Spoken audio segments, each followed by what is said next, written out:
In the 1980s, the official position of the Soviet government was that a serial killer could not exist in a communist society. However, far from creating the perfect and equal society where serial murder was impossible, the communists created not only the perfect breeding ground for a serial killer, but also the ideal environment for one to kill with impunity for decades. As a result of this ideological blindness, the serial killer that didn't officially exist was able to murder at least 53 women and children. This is the story of Andrei Chikatilo, the Red Ripper.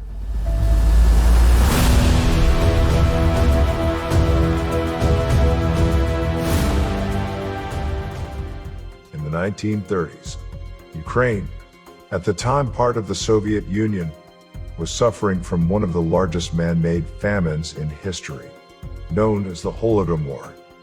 It was the result of the Soviet policy of forced collectivization of agriculture. Due to this policy, millions of people died of starvation, and many resorted to cannibalism to survive. It was into this society of poverty, starvation, and desperation that Andrei Chikatilo was born on October 16, 1936.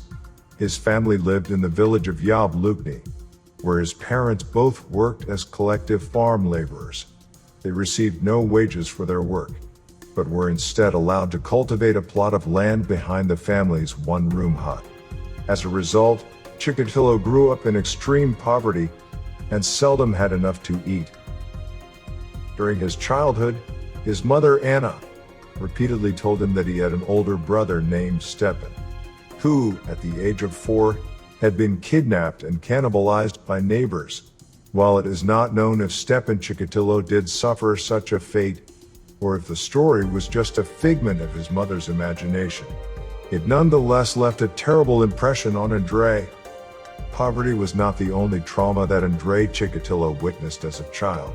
When the Soviet Union entered the Second World War, his father, Roman, was conscripted and taken prisoner after being wounded in battle. Between 1941 and 1944, Chikatilo witnessed firsthand the horrors of the Nazi occupation of Ukraine, including seeing the family hut burnt down and witnessing bombings and shootings. In 1943, Chikatilo's mother gave birth to a baby girl. However, as his father was a prisoner of war at the time, he could not have fathered this child.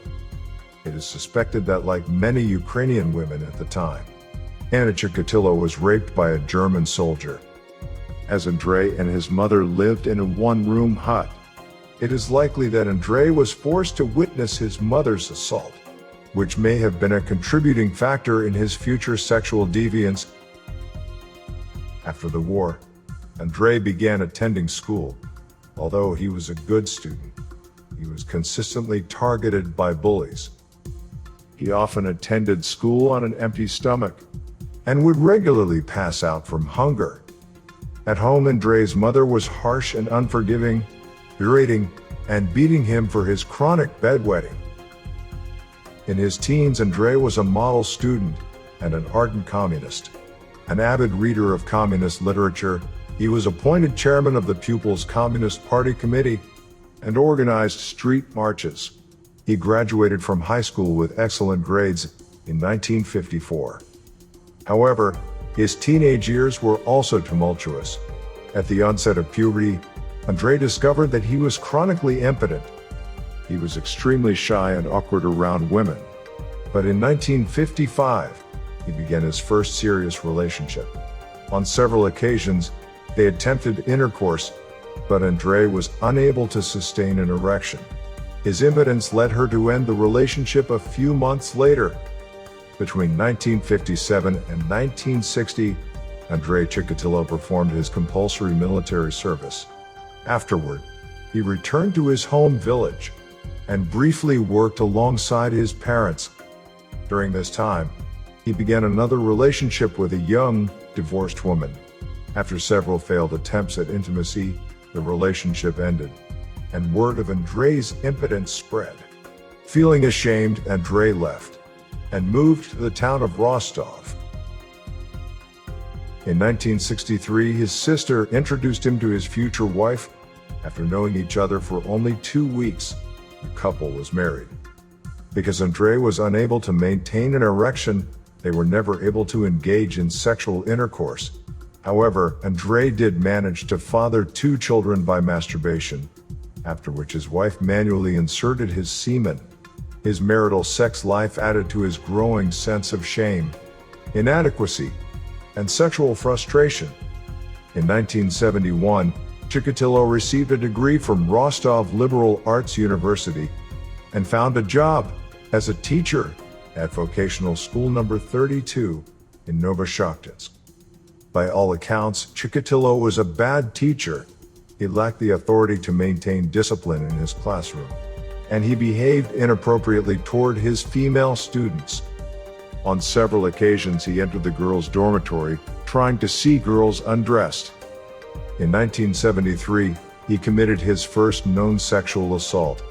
He groped the breasts and genitals of a 15-year-old girl in the swimming pool. Months later, he groped a second young girl after locking her in his classroom. He was not criminally charged for these assaults and was instead only asked to resign. Because his actions were swept under the carpet, Chikatilo was able to continue teaching at several schools until 1981. During this time, he molested many children of both sexes. After his teaching career ended, Chikatilo found a job as a supply clerk, a job that required him to travel extensively across much of the Soviet Union. This would provide the perfect platform for his decades-long killing spree. Andrei Chikatilo committed his first confirmed murder in 1978, while he was still a teacher. On the evening of December 22, 1978, he lured a 9-year-old girl named Yelena to an abandoned hut, which he had secretly purchased. There he attempted to rape her, but when he was unable to achieve an erection, he stabbed her in the abdomen. The act of stabbing the victim caused him sexual pleasure, and he ejaculated. He then threw her body into the Gruesome River. Her body was found on December 24, 1978. Chikatilo should have been the obvious suspect. Neighbors had seen Chikatilo in the hut on the night of the murder, and a witness who saw Chikatilo with Yelena at the bus stop gave police a detailed description of him, but he was never considered a suspect. Policing in the Soviet Union was less about justice and more about maintaining the state's control. If a crime was committed, someone had to be held accountable, but it didn't necessarily need to be the guilty person, despite there being no evidence against him. A 25-year-old laborer named Alexander Krashenko was arrested for the murder. He was forced to confess by the Soviet police. At his trial, he withdrew his confession, but he was still convicted, and he was later executed by firing squad.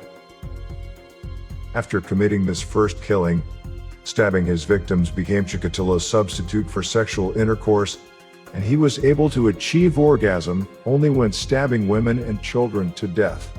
The urge to kill became overwhelming, and he would kill again, at least 52 times. Chikatilo's reign of terror coincided with the deterioration of the Soviet Union. As poverty increased, young people left rural areas for the cities. These desperate people often had no money and didn't know anyone in the city, making it easy for Chikatilo to lure them into dangerous situations. Chikatilo found most of his victims at bus stops and train stations. Most of his victims were children between the ages of 9 and 18, both boys and girls. Chikatilo lured his young victims to the forest or other secluded areas, using a variety of ruses. He knew the desperation people faced in a crumbling society, and he exploited that. He promised his victims financial assistance or offered them food or candy. He also lured some victims by offering to show them a shortcut or promising to show them prohibited Western films. Chikatilo's adult victims were all female, often prostitutes or homeless women, whom he could easily lure to secluded areas with the promise of alcohol or money. Once alone with his victims, Chikatilo would overpower them, tie their hands behind their backs with a length of rope, then stuff mud into their mouths to silence their screams. He would sit on top of his victim and stab them repeatedly, between 30 and 50 times. He derived sexual pleasure from the act of stabbing, and semen was found on the bodies of many of his victims. After achieving orgasm, Chikatilo would mutilate the bodies of his victims, including gorging out their eyes, disemboweling, emasculating his male victims, and cutting off the breasts of his female victims. Between his first murder in 1978 and his final murder in 1990, Chikatilo killed at least 53 people. Andrei Chikatilo was by no means a criminal mastermind. The fact that he was able to carry out a 12-year killing spree was entirely due to the weaknesses of the Soviet police system. He should have been caught after his first murder, but the tragic miscarriage of justice that led to the execution of an innocent man allowed Chikatilo to continue killing. Wrongful conviction was not the only problem with the Soviet police system. It was extremely outdated, did not make use of available forensic techniques, was plagued with bureaucratic inefficiencies, and lacked proper systems for communication and coordination. This meant that murders Chikatilo committed in some regions were not linked to the case. But the greatest failing was that the system was motivated by ideology rather than a commitment to justice. Even as the Soviet Union collapsed around them, authorities refused to acknowledge that a serial killer could exist in the supposedly perfect communist society. This foolishness meant that proper warnings that could have saved lives were not issued, and the public was left defenseless. Despite what they said publicly, police knew very early on that the murders were the work of a single killer. However, they determined that it must have been a mentally ill individual. As a result, several psychiatric patients were forced to confess to the killings, and several young men committed suicide due to police harassment. But the heavy-handed approach of the police did not stop the killings. On September 13, 1984, police fumbled another opportunity to catch Chikatilo. Police spotted Chikatilo suspiciously approaching several women. When confronted, he was found carrying a bag that contained his killing kit, a knife with a 20-centimeter blade, several lengths of rope, and a jar of Vaseline. Chikatilo also matched the physical description witnesses had given of the killer. Police thought they had their man, but there was a problem. Semen had been found on many of the victims, and the medical examiner determined that the suspect's blood group must be type AB. When a sample of Chikatilo's blood was taken, he was found to be type A. Investigators incorrectly determined that he could not be the killer. He was, however, found to have committed theft from a previous employer and was sent to prison for 3 months. But after his release in December 1984, killings resumed. As the political pressure to catch the real killer increased, the investigation became more coordinated. For the first time in a Russian investigation, a psychologist was approached to compile a profile of the killer. Dr. Alexander Bukanovsky was given full access to the evidence and compiled a 65-page report on the killer. Dr. Bukanovsky described the killer as a socially inept man, aged between 45 and 50, who had endured a painful and isolated childhood, while the killer was likely married and had fathered children. He was also impotent and could achieve sexual arousal only by seeing his victims suffer. The killer was driven by deep-seated sexual and sadistic impulses. The murders were a substitute for sexual intercourse, which the killer could not perform, and his knife became a substitute for a penis that did not function. Police finally launched a massive, coordinated effort to catch the killer. Hundreds of uniformed and undercover police officers patrolled the bus stops and train stations where the killer stalked his prey. During the operation, Chikatilo was spotted by police trying to approach several people. He was placed under surveillance on November 14, 1990. On November 20th, police caught Chikatilo in the act, trying to lure a child from a local park. Police arrested Chikatilo, and he was again found to be in possession of a knife and rope.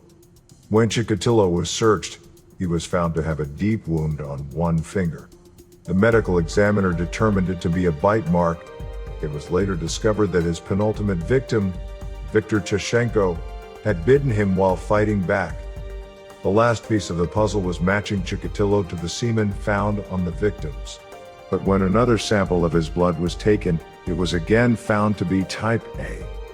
It turned out that Chikatilo was a non-secretor, a rare condition where a person's blood does not secrete into other fluids. As a result, his true blood group could only be determined by testing his blood, not his semen. This time, police did not give up so easily. They tested Chikatilo's semen as well, and that was found to be type AB, the same as the semen found on the victims. At the time of his arrest, Chikatilo was suspected of 36 murders, but when he was first interrogated, he denied all involvement in the murders and did not cooperate with the police. Then, on November 29th, Dr. Bukanovsky, who had profiled the killer, was asked to assist in questioning Chikatilo. Bukanovsky started by reading Chikatilo extracts from the 65-page psychological profile he had compiled on the killer. After recognizing himself in the profile, Chikatilo burst into tears and confessed. Chikatilo gave full details of each murder. He was able to draw sketches of the crime scenes and indicate the position of the victim's body and the landmarks in the vicinity. Chikatilo provided police with details that only the killer could have known. In addition to the 36 murders police suspected him of, he also confessed to additional murders. Police had not tied him to these killings because they had been committed outside Rostov, or the bodies had not been found. He also confessed to the murder of Yelena Zakotnova, which he had not been accused of, because an innocent man had been convicted and executed for the murder. In December 1990, Chikatilo proved beyond a doubt that he was the killer when he led police to the body of Alexei Kobatov, a boy he killed and buried in August 1989. In addition, Chikatilo gave chilling details about his crimes. He told police that he had often tasted the blood of his victims, had torn parts of their bodies off with his teeth, and had cannibalized body parts. On August 20, 1991, Chikatilo was sent to the Serbsky Institute in Moscow. There he underwent a 60-day psychiatric evaluation to determine his fitness to stand trial. Dr. Andrei Chikatilo found that Chikatilo had various psychological problems, like borderline personality disorder with sadistic features, but he was fit to stand trial. Chikatilo's trial was the first major event to be covered by the newly privatized media in post-Soviet Russia. The trial started in Rostov on April 14, 1992. Chikatilo faced 53 counts of murder, as well as 5 charges of sexual assault against minors from his time as a teacher. The trial was at times something of a circus, with Chikatilo kept inside a small cage inside the courtroom. In an attempt to convince the judge that he was insane, Chikatilo acted bizarrely throughout proceedings. This included stripping naked and singing socialist movement anthems. He was often removed from the court, and the trial proceeded without him. During his testimony, he refused to answer questions for 3 straight days. His behavior was an attempt to gain an acquittal by means of insanity, the only possible defense he could mount. Closing arguments began on the 9th of August, where his defense attorney claimed that the crimes he was accused of could not have been committed by a person in their right mind. Following closing arguments, the court adjourned until October 15th for the judge to consider his verdict. On the 15th of October 1992, Chikatilo was found guilty of 52 murders and 5 counts of sexual assault. His sentence was death, plus 86 years imprisonment. Chikatilo lodged an appeal against his conviction with the Supreme Court of Russia. This appeal was rejected in 1993. Chikatilo's last hope was an appeal for clemency to President Boris Yeltsin, This was rejected on January 4, 1994, and the fate of Andrei Chikatilo was sealed. On February 14, 1994, Chikatilo was taken from his cell in Novocherkassk prison to a soundproofed room in the basement, where he was executed with a single gunshot behind the right ear. As his existence was denied in life, so too was it in death, and he was buried in the prison cemetery in an unmarked grave.